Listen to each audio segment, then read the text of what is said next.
Moja ya sheria za kustaajabisha. Unafahamu kwamba Uingereza kufa ndani ya jengo la Parliament ilikuwa kosa? Chanzo chake ni nini?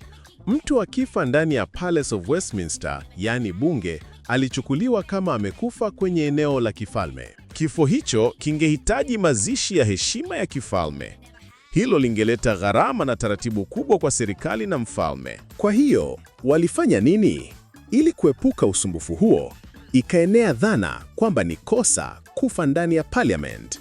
Ndiyo maana kuna hadithi kwamba walikuwa wanajaribu kumtoa mtu nje haraka akionekana karibu kufa. Muhimu kujua, hakukuwa na mtu aliyewahi kushtakiwa kwa kosa la kufa. Ni zaidi ya sheria ya kinadharia, hadithi ya kisheria. Leo hii, si kosa kabisa kufa ndani ya jengo la Parliament.